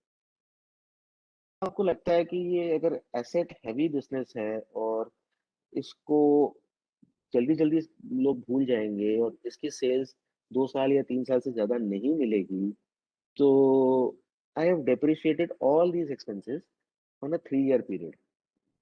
यानी कि मतलब आर एन डी और सेलिंग से मुझे इसका, मैं मोटा मोटा ये मान रहा हूँ कि मुझे 3 साल तक बेनिफिट मिलता रहेगा। पहले साल जब वो स्टार्ट हो रहा है, दूसरे साल और तीसरे साल। अगर मुझे लगता है कि बेनिफिट मुझे 5 साल मिलेगा, तो ये 5 हो जाएगा। अगर मुझे लगता है बेनिफिट 2 साल ही मिलेगा, तो मैं इसको 2 साल में कन्वर्ट कर सकता हूँ। तो मैंने क्या क्या किया है, इसको 3 साल में रखा है। मतलब ये जो 71.65 करोड़ ये जो टोटल आया आर एन डी, हम जब डालेंगे यहाँ पर, तो इसको मैंने 3 पार्ट में डिवाइड कर दिया। सिमिलरली इस 88 को मैंने 3 पार्ट में डिवाइड कर दिया। इस 102 को मैंने 3 पार्ट में डिवाइड कर दिया। और जिस साल से स्टार्ट हो रहा है उस साल से अगर मैं उसको 7 years कर देता हूँ, ये 7 हो जाएगा। तो ये एक्सेल में मैंने फंक्शनलिटी बना के रखी है। सिमिलरली इस हर पोर्शन को मैंने 3 पार्ट में डिवाइड कर दिया। Indra Modi M I S क्या है मुझे नहीं पता। Interpreting is for M I S, I don't understand. Please आप देखिए इधर तक। और मैंने क्या किया कि मैंने ये, अब जितने मैंने पार्ट्स में डिवाइड कर दिया, उस साल का मेरा ये डेप्रिसिएशन मैंने कैलकुलेट कर लिया। सो दिस प्लस दिस, ठीक है, प्लस माय पिछले साल का depreciation 23 plus 23 plus 29 which is 77.13। ये 77.13 प्लस ये 77.13 अगले साल में ये। तो वो जो बैलेंस शीट में आपका एक्यूमुलेटेड डेप्रिसिएशन होता है ना, तो ये एक्यूमुलेटेड डेप्रिसिएशन आ जाएगा। नहीं sir, this is not management information system, वो कुछ और बोल रहा है। ठीक है, no, this is my single year depreciation which is 23। इन दोनों का टोटल इज 53। इन दोनों का टोटल इज 87। इन तीनों का टोटल इज 97। तो आप लोगों को समझ में आया डेप्रिसिएशन कैसे मैंने कैलकुलेट किया? सम्राट, I have not given you any rate over here. I have मतलब मैंने अपने खर्चों को 3 साल तक कैपिटलाइज कर रहा हूँ, मैं उसको एक्सपेंस नहीं कर रहा हूँ। यहाँ पर कोई रेट नहीं है, क्योंकि मेरे को ये मान रहा हूँ कि इस सेलिंग एंड डिस्ट्रीब्यूशन का या आर एन डी का मुझे खर्चा का बेनिफिट 3 साल तक मेरे को सेल्स में इंक्रीमेंट मिलेगा। सो डिफेंसिव हमारा क्या था कि हम अपने पैरों पे खड़े हो सकते नहीं हो सकते। एंटरप्राइजिंग हमारा क्या है कि क्या हम एम्पेरिकल थ्री, ऐसा एक मैंने एक रैंडम फिगर पकड़ा, आप उसको आपकी बिजनेस की अंडरस्टैंडिंग से 3 4 5 ये सब जैसा चाहे वैसे कर सकते हैं। तो I calculated this single year depreciation. I hope यहाँ तक सबको क्लियर है। क्लियर है तो मैं आगे बढ़ता हूँ। हाँ 33.33 राइट। वो ऑटोमेटिक है ना, ये मैंने करके रखा है ना यहाँ पर। वो जो आप परसेंटेज बता रहे हो, इफ यू डू दिस 4, तो ये आपका ये ऑटोमेटिक हो जाएगा round figure. If you do this 6, वो 16.66 हो जाएगा। ठीक है ना। Now this is my, now again for the enterprising EPS, this is my revenue. ये जहाँ जीरो है वहां पर स्क्रीन का ग्लिच है, वो आप देख सकते हैं। ऑल मैंने सारे सेलिंग डिस्ट्रीब्यूशन एक्सपेंसेस लिए हैं भूपेंद्र जी, सारे लिए। No, these are my cost of good sold. ठीक है, ये मैंने वही revenue and cost of good sold जैसे सिंपल कर रहे हैं। Now what I have done is I have done intangible reversals. मतलब what are these intangible reversals are, this is P120 112, ये मेरे टोटल्स हैं। ये टोटल खर्चा मेरे इस कॉस्ट ऑफ गुड सोल्ड के अंदर माइन ऐड हो रहा है। क्यों? क्योंकि जो मेरा कॉस्ट ऑफ गुड सोल्ड था वो मेरा ये था, ये सारी चीजें इसके अंदर मेरा selling and distribution and R&D add हो रहा है। तो यहाँ पर मैंने क्या किया है, इस खर्चे को मैंने अपने इसमें से माइनस कर दिया है, ताकि मैं एक फिगर पे आ पाऊँ। और ये जो मैंने सिंगल डेप्रिसिएशन कैलकुलेट किया, इन खर्चों को 3 साल में बांट के, ये मैंने यहाँ ऐड कर दिया। समझ में आया? टोटल को माइनस कर दिया और ये जो नई कैलकुलेशन थी इसको सेपरेट कर दिया। Okay, now this is this is my share holder value. का मतलब क्या हुआ? 57, दिस इज माय इक्विटी। अगर मैं आपको यहाँ दिखाऊं, this is my share holder equity, K57 K58। आप ये देखो, 57 and 58, this is my equity. ठीक है। इंद्रमोहन जी आप बहुत फास्ट जा रहे हैं, मैं कहाँ पहुंच गया, बाकी लोगों के लिए कंफ्यूजन हो जाएगा। Please sir, please. This is my EPS, मतलब this not EPS, sorry, this is my capital. मेरा शेयर कैपिटल और मेरे रिजर्व्स जो मैंने यहाँ पर शेयर होल्डर वैल्यू में ऐड करा है। Now the shareholder value का मतलब होता है कि अगर कोई बढ़िया आदमी बिजनेस कर रहा है, यार आप अपने बिजनेस से मानो 1 करोड़ के बिजनेस में लगा रहे हो, तो उस 1 करोड़ की वैल्यू क्या होनी चाहिए? बैंक से हम लोन लेते हैं, बैंक हमारे को 8% 10% ब्याज लेता है, तो हमारे खुद के पैसे का ब्याज होना चाहिए कि नहीं होना चाहिए? लोग बाग कहते हैं कि धंधे में ब्याज कैलकुलेट नहीं करते। जो मैंने क्या करा है कि मैंने यहाँ पर सिर्फ अपनी इक्विटी को, जो मेरा शेयर कैपिटल है और रिजर्व्स है, इसको कॉस्ट ऑफ कैपिटल से मल्टीप्लाई किया है। And my cost of capital, cost of funds जो है, वो मैंने एक रैंडम फिगर पकड़ा है 13। इसके लिए बहुत सारे कॉम्प्लिकेटेड मॉडल्स नहीं। Sachin ji, this is cost of equity plus cost of डेप्ट दोनों। तो have written here cost of funds. अगर मैं कॉस्ट ऑफ इक्विटी करूंगा तो ये 24% होगा, 2 रुपए सैकड़ा, देसी भाषा में बात करें तो। ठीक है। सो अगर ये कॉस्ट ऑफ फंड्स मैंने 13% पकड़ा है, सो ये जो मेरी इक्विटी लग रही है, कम से कम इस इक्विटी का मुझे कम से कम 13% पैसा तो आना चाहिए ना धंधे में। अगर वो 13% भी नहीं आ रहा है तो धंधा करना बेकार है। हाँ कि नहीं? अगर वो 4 5% ही मिल रहा है तो फिर क्या फायदा है इस धंधे का? तो यहाँ मैंने क्या करा, रेवेन्यू माइनस मेरे कॉस्ट ऑफ गुड सोल्ड, इसमें से मैंने सेलिंग डिस्ट्रीब्यूशन एंड R&D के खर्चे निकाल दिए जो P&L के अंदर थे। इसमें से मैंने मेरी वो कैलकुलेशन करी, जो मेरा कैलकुलेशन मैंने एंटरप्राइजिंग ये इस खर्चे को बांट करके किया। उसके बाद मैंने इसमें से अपना शेयर होल्डर का कहते हैं ना वो हर्जाना मैंने निकाला। एफडी रेट का डबल, आजकल 5.5 6% की एफडी रेट का डबल 13%। और इसमें से मैंने टैक्स निकाल दिया। अब ये सब खर्चा प्लस माइनस करके जो मेरे पास बचा, this is my enterprising profit.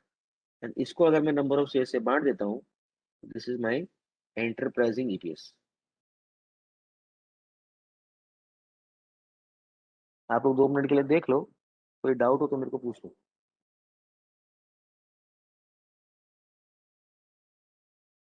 और डाउट नहीं हो and you are okay to repeat once again. Okay. 13% is my cost of funds. It is not for my shareholder. It is cost of funds. Not clear? मतलब cost of funds क्या होता है कि ऐसा कहा जाता है कि शेयर होल्डर इक्विटी जो है, वेरी डिड गेट, जो शेयर होल्डर इक्विटी है उसका होता है 2 रुपए सैकड़ा। अगर मैं 2 रुपए सैकड़े को 24% बोलूँ तो क्या मैं सही बोल रहा हूँ? कोई बता सकता है? हाँ हाँ Balaji, you right. Equity plus reserve 13, you right. तो 24% का हर्जाना मिलना चाहिए शेयर होल्डर को जो धंधे में पैसा लगा रहा है, राइट? बैंक का रेट क्या है? 7-8%, जो फिक्स रेट होता है, फ्लोटिंग रेट की बात नहीं कर रहा हूँ। 6-7-8% फिक्स रेट होता है बैंक का। दोनों का अगर मैं एक एवरेज ले लेता हूँ, so I get to a conclusion of 12.5% और 13%। तो that is my cost of fund. ठीक है? तो यानी कि जो पैसा मेरा धंधे में लगा हुआ है, चाहे वो इक्विटी हो, चाहे वो रिजर्व हो, चाहे वो बैंक बोरिंग हो, उस पर एटलीस्ट मुझे 13% का रिटर्न तो आना चाहिए। वो 13% पैसा जो मैं धंधे में से निकाल के वो साल के एंड में अपने घर ले जाऊं, जिससे मेरा धंधा डिस्टर्ब नहीं हो। आप समझ में आया? So that is my share holders value. तो ये वो 13% पैसा है जो ओनर घर ले जाए। आप इसको फ्री कैश फ्लो भी बोल सकते हो, अगर किसी को पता है फ्री कैश फ्लो क्या होता है तो। मैंने मेरे रेवेन्यू के अंदर से मेरे सारे खर्चे निकाल दिए। ये क्लियर है?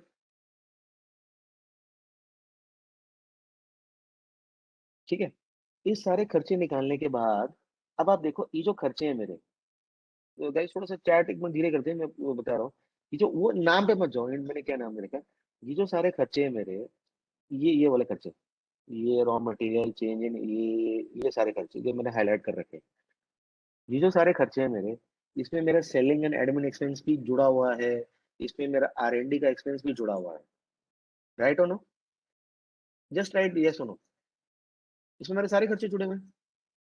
So when I calculated here, these are my total R&D cost जो मैंने एनुअल रिपोर्ट से उठाना है, and this is total my selling and distribution cost. तो दिस इज माय टोटल, ये मैंने यहाँ टोटल कर दिया। तो जब मैंने ये इन खर्चों को, हर खर्चे को 3 साल में डिवाइड कर दिया, तो जो इस COGS के अंदर से ये खर्चे जो इसमें जुड़े हुए हैं, तो बैलेंस शीट के जो टोटल अमाउंट है वो मैंने लेस किया, और जो बटा हुआ अमाउंट है वो मैंने ऐड किया। समझ में आया? मतलब जो प्रॉफिट लॉस में टोटल अमाउंट था वो तो मैंने लेस कर दिया, और जो ये मेरा कैलकुलेटेड अमाउंट था, ये सिंगल ईयर डेप्रिसिएशन, इसको एक मोटा मोटा राउंड फिगर बना के यह मैंने ऐड कर दिया। Yes or no? ठीक है। उसके बाद 13% से पैसा शेयर होल्डर साल के एंड में अपने घर ले जाना चाहिए, धंधे में से निकाल के। अगर पैसा ही नहीं कमा पा रहा, सारा पैसा लेनदारी देनदारी में, इन्वेंट्री में अटका है, तो मतलब क्या? ये पैसा शेयर होल्डर का है, या तू ये पैसा साल के एंड में अपने घर ले जा, और ये पैसा गवर्नमेंट को हमने टैक्स दे दिया।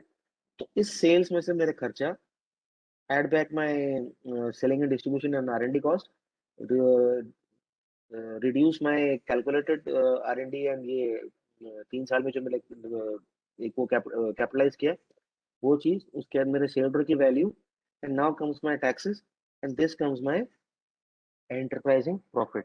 Enterprising profit divide by my number of shares is by enterprising EPS। तो now we have got two things, defensive EPS, क्या मेरे जिम जाके लोअर बॉडी स्ट्रॉन्ग है, मेरी टांगे स्ट्रॉन्ग है? एंटरप्राइजिंग EPS, क्या मैं सेलिंग एंड डिस्ट्रीब्यूशन एक्सपेंसेस करके, ब्रांड बिल्डिंग एक्सरसाइज करने के बावजूद भी क्या अपने धंधे को बढ़ा रहा हूँ, हाँ या ना? सर इसमें हमने नॉर्मल डेप्रिसिएशन नहीं लिया है एज एन एक्सपेंस। सर मैंने डेप्रिसिएशन लिया है, ये आप इस इन पे मत जाइए, ये सिर्फ मैंने मेरी मर्जी से लिखे हुए हैं। आप ये लॉजिक पे जाइए, इस नाम नाम पे मत जाइए। ठीक है? मनोज जी, आपको डाउट है तो अपन करेंगे इसको। और अब मेरे पास ये 3 टाइप की EPS आ गई। ये एक्रूल EPS जो EPS company profit loss statement में रिपोर्ट करती है। ये डिफेंसिव EPS वो है जो मेरी EPS मैंने डिफेंसिव तरीके से उसको कैलकुलेट करना सीखा। ये एंटरप्राइजिंग ईपीएस वो है जो मुझे पता चल पा रहा है कि कंपनी ग्रोथ करने के लिए क्या कर रही है। आप लोग यहाँ पर ग्रोथ की बहुत बातें कर रहे थे, यहाँ पर ग्रोथ का कुछ है ही नहीं डिफेंसिव में। और यहाँ पर किसी ने ग्रोथ की बात ही नहीं करी, यहाँ पर सारा ग्रोथ का है। तो if I compare this reported EPS with this defensive and this enterprising EPS, तो अगर ये दोनों नंबर इससे ज्यादा है रिपोर्टेड से, then that is good। और ये नंबर, मैं डिफेंसिव की बात नहीं कर रहा, defensive I am not wrapping, और अगर ये नंबर एंटरप्राइजिंग वाला अपने ईयर ऑन ईयर थोड़ी थोड़ी रेट से बढ़ रहा है, then that is excellent। यानी कि कंपनी इज डिफेंसिव, अपने खुद के ऑपरेशन से अपना धंधा चला पा रहा है और धंधे को बढ़ाने के लिए यह ग्रोथ कर रहा है। और ये इसका अर्निंग्स पावर चार्ट है। This green line is my reported EPS. This blue line is my enterprising EPS. This red line is my defensive EPS. अगर आप देखो तो आपको यहाँ से लेके यहाँ तक कभी भी ये नेगेटिव नहीं हुआ है, ठीक है। दैट मीन्स कंपनी को कभी भी फंड्स की प्रॉब्लम नहीं हुई है, वो अपने आप को सेल्फ सस्टेन कर रहा है। नहीं मैम, एंटरप्राइजिंग पे उसका कोई लिमिटेशन नहीं है। अगर आप ध्यान से देखेंगे, ये क्या है, यहाँ वैल्यू वॉज 11.77, यहाँ वैल्यू वॉज 36.39, यहाँ वैल्यू वॉज 74। इन 3 साल में the enterprising EPS shot up drastically. यहाँ कम हुआ फिर बढ़ गया, मतलब अगर कोई कंपनी ऐसी मिले कि जो आपको यहाँ से यहाँ तक एंटरप्राइजिंग ईपीएस ऊपर ही जा रही है और डिफेंसिव है, आंख बंद करके अपना घर बेच के वो कंपनी ले लेना, वो आपको पैसा कमा के देगी, ठीक है। सी दिस, यहाँ से यहाँ enterprising EPS shot up drastically. तो what I have calculated over here is my enterprising ROE. ROE सबको पता है क्या होता है। This was 2017, 2018 and 2019। Now you see, from this 2016-17, my market cap was 650 crores to 2,400 crores. It went up to 3,000 crores. Since this is a big company, market cap ज्यादा है तो उसमें growth आपको हो सकता है इतना ज्यादा नहीं मिले। Now it's at 4,000 crores, ठीक है। अगर ये 1 2 3, अगर ये 4 5 साल तक मेरे को ये चीज कंटिन्यू मिलती, मैं एक एग्जांपल लेता हूँ, तो आपको ये अच्छा आता। विनती ऑर्गेनिक, जस्ट एक रैंडम एग्जांपल, क्योंकि ऐसे नाम आ गया मन में। This is not recommendation to buy और cell.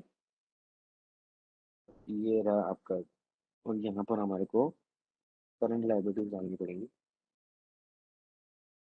Current liabilities, it's a copy and I paste here.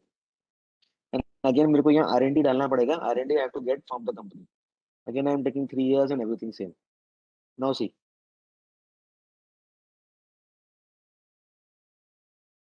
1 साल, 2 साल, 3 साल, 4 साल। 4 साल बहुत अच्छा है, ये बहुत अच्छा है। इसको ट्रेंड मिला, ग्रोथ का ट्रेंड मिला, from 2,000 crore market cap straight away to 8,000 crore market cap, ठीक है। पर ऐसा नहीं है चलो यहाँ कोविड आ गया कुछ भी आ जाए, ये गिर गया enterprising EPS. But again the plants were running from 8,000 crore market cap to 17,000 crore market cap. Anand sir, actual EPS जो आपके प्रॉफिट लॉस में कंपनी बताती है, इसमें क्या एक्सप्लेन करूँ? Profit never divide by number of shares. तो from 2,000 crore market cap in a matter of 5 years, 6 years, 18,000 crore market cap, 900%। तो अगर ये 900 में से मुझे 300 या 400 मिल जाए, तो फिर मैं क्यों चार्ट में टाइम वेस्ट करूँ 10-20% के लिए? आराम से अपना काम करूँ ना। और ये चीजें साल में एक बार आएंगी, रोज रोज तो ब्रेकआउट नहीं होगा ना इसमें। तो तभी मैंने आपको बोला था कि जब आप ये इन डेप्थ चीजें देखोगे, वो how to create this sheet, remove noise. Noise मेरे पास तो नहीं है। How to create this sheet का क्या जवाब दूं यार? It took me 2 years to create this sheet. अच्छा, इसके बाद एक एंटरप्राइज, एक तो वो अर्निंग्स पावर चार्ट और बनता है। If anybody wants to read the material, I will give you the material also to read all this. छोटी सी किताब है, 150-200 पन्ने की, अगर आप पढ़ना चाहें तो। Without this sheet how to do this, please share the book name. Interesting लगा, नहीं लगा कंसेप्ट? तो दिस इज द वे। ये रेड लाइन मेरा पॉजिटिव खड़ा है, यानी कंपनी को फंड्स का दिक्कत नहीं है। ये ब्लू लाइन मेरा ग्रो कर रहा है, that means the company is doing something for growth. आप देख सकते हो ना, मैं नहीं कहता कि 200 से 17,000 यानी कि 8x 9x मुझे मिल जाए। इस 8x 9x से अगर मुझे 2-3x भी मिल जाता है, so from the numbers I am I can figure out कि what is happening in the business. एक और देखते हैं। This will not work for NBFCs. Sale, नहीं सेल नहीं देखेंगे, हम देखेंगे एमटेक ऑटो। और इसका शीट डाउनलोड करेंगे और अदर लाइब्रेरीज में आ जाएंगे। 2012 से 2020 या 2011 से पकड़ लो, ये अदर लाइब्रेरीज आ गई। Go to the picture sheet and I paste it over here. आपको ये थोड़ा दिक्कत आ रही है because this is 489 and do it minus 48। Now सी,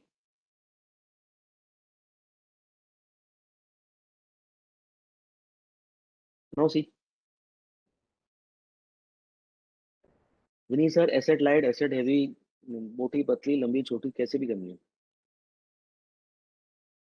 यहाँ पर कंपनी वाज बेयरली डिफेंसिव में प्रॉब्लम थी। कचरा कंपनी। यहाँ पर डिफेंसिव में प्रॉब्लम थी। The value of less than 1.97।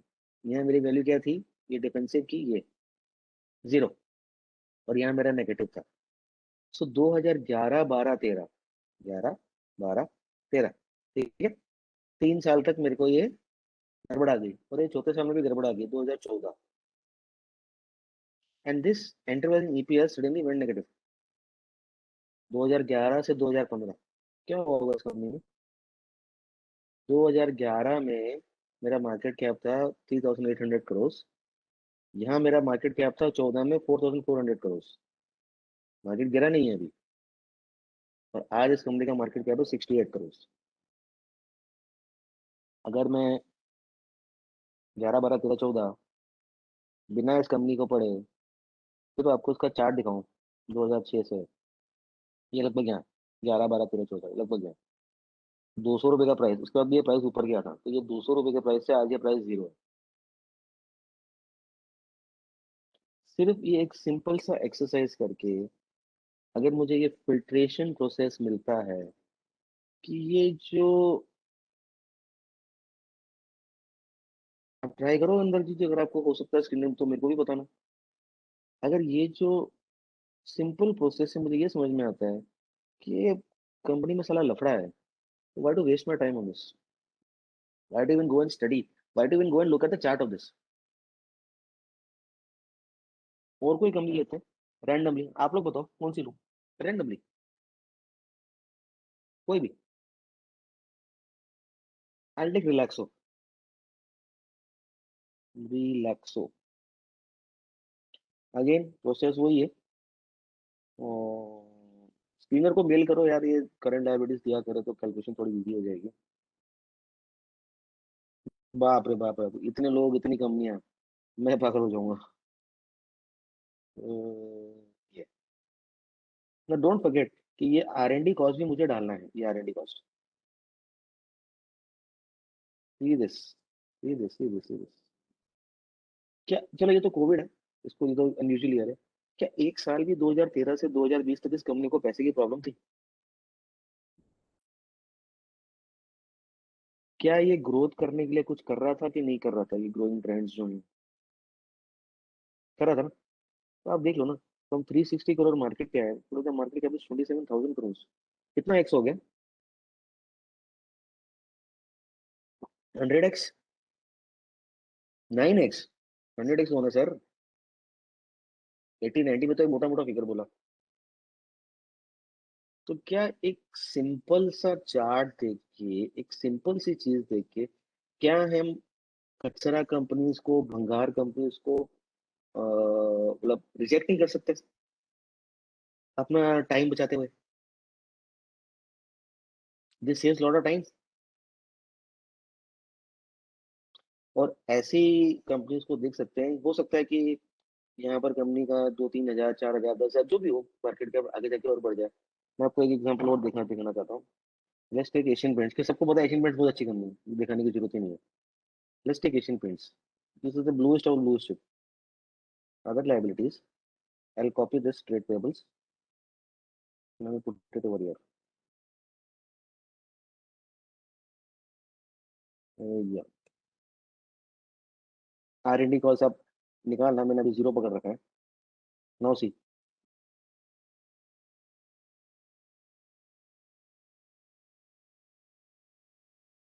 Sir Harpal ji, you get an idea ना कि what is good and what is कचरा।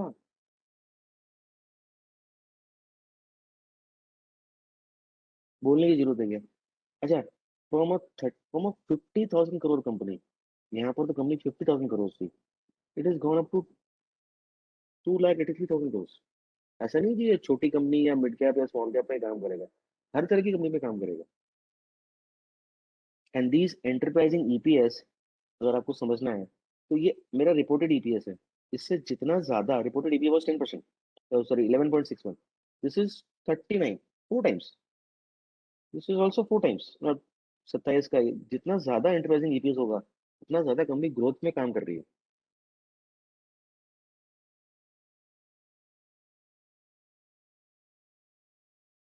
अंबिका कॉटन मत लो यार,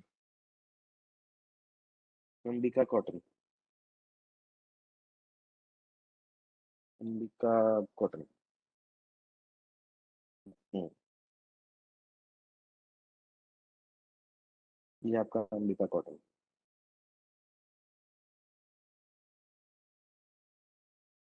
नाउ सी, मतलब यहाँ से लेके यहाँ तक, जब तक ये अप ट्रेंड चला जा रहा है, डिफेंस से भी कोई दिक्कत नहीं है। ये मेरा एक्रोल ईपीएस है, from 207 this has gone up to 331। This was 2015, 2015 में market cap 460 crore, in year market cap 700-800 crore, double तो हो ही गया।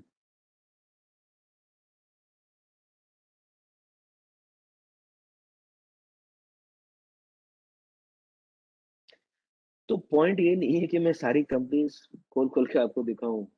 पॉइंट ये है कि क्या आपको लॉजिक समझ में आया कि how we can use these numbers and understand these numbers and make sense out of the business. क्योंकि हमारे में से कितने लोग ऐसे होंगे जिनको एनुअल रिपोर्ट खोलते ही नींद आ जाती होगी। वो पढ़ना जरूरी है, मैं ये नहीं कह रहा कि बिना पढ़े कुछ हो जाएगा। Logic is the main criteria.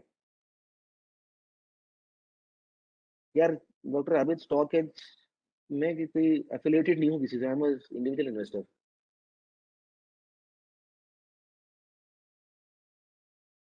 हाँ, अगर ट्रेड पेबल्स भी हमारे को स्कैनर दे देता है ना, तो फिर हमारे को कुछ करने की जरूरत ही नहीं, लेकिन ऑटोमेट दैट। और R&D कॉस्ट भी अगर दे देता है तो फिर काम ही हो गया ना। Can I please share the excel sheet, I think about it.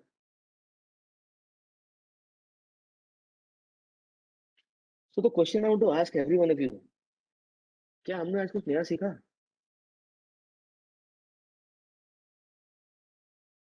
और क्या, जब हमारे को रिकॉर्डिंग अभिमन्यु सर प्रोवाइड कराएंगे, तो क्या इस रिकॉर्डिंग को देख के हम, चलो एक्सेल शीट बनती है नहीं बनती, मिलती नहीं मिलती, वो पॉइंट नहीं है, क्या हम बिजनेस को कुछ अच्छे तरीके से समझ पाएंगे? और अगर एक्सेल एक्सेस मिल जाता है, तो क्या हम अपना टाइम बचा पाएंगे? खराब बिजनेसेस को हम क्या रिजेक्ट कर पाएंगे? अच्छा, मजे की बात एक और है, जैसे Vineet sir is here, Vineet sir is working in US market, this can also work for US markets में। जरूरी थोड़ी कि इंडियन मार्केट्स में ही काम करना है। Anywhere in the world. यहाँ मैंने क्या किया, सिर्फ profit and loss and balance sheet से थोड़ा बहुत डेटा उठाया और उसी को कहते हैं ना मोड़ तोड़ के ये सब बना दिया। हाँ, you have to see this at least 2-3 times. और जो इसका रीडिंग मटेरियल है, that I will provide you ना। I'll request everybody to send you a link. I'll share a link with him. He'll send you a link, जैसे आपको email में link आया है इसका, I will provide you the link to read the reading material. एक book है Amazon पे, आप लोग ऑर्डर कीजिए और पढ़िए। Harry ji, I don't know for US stocks, Vineet sir can answer better than that. हाँ, इंद्र होम से बिना हार्ड वर्क तो क्या होगा? अभी मेरे को 2 साल लगा ये शीट बनाने को। नहीं नहीं नहीं, Ankit Gala, I don't know Ankit Gala. Book name आपको ईमेल में आ जाएगा।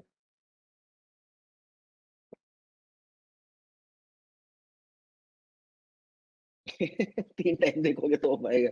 Right right right.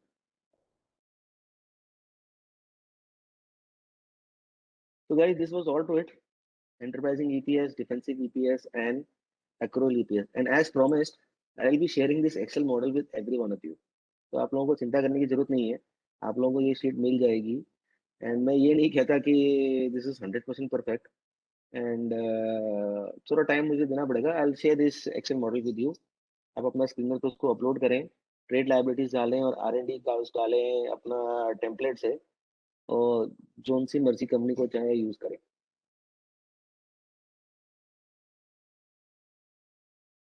अच्छा, एक जाते जाते एक क्वेश्चन और पूछना है मेरे को, अगर सब लोग इसका जवाब दे पाएंगे।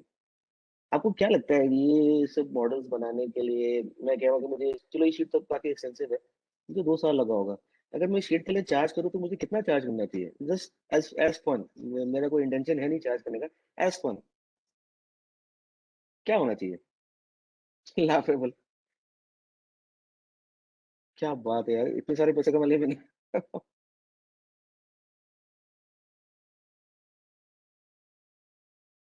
Guys, I don't intend to charge anything for this. My only intent is we all collaborate and go for a good cause, जो हम लोग सब करने की कोशिश कर रहे हैं। So very soon you'll be getting the sheet and the reading material in email. And I thank you to Abhimanyu sir for his generous cooperation with every one of us. And हर्ष जी जिन्होंने Google form, दीपक सरदार sir जिन्होंने इतना patience रखा, श्री विद्या ma'am, and मैं आप लोगों को एक चीज लास्ट और बोलना चाहता हूँ। आज मुझे ये प्रेजेंट करने में थोड़ा सा मेरे को नर्वस हो रहा था। Why? Because my brother and my sister are also in this call and they are also listening, so I was getting little nervous in front of them. So happy you liked it, and you will get the recording of the session soon. And thank you, Abhimanyu sir. You can stop the recording. Okay.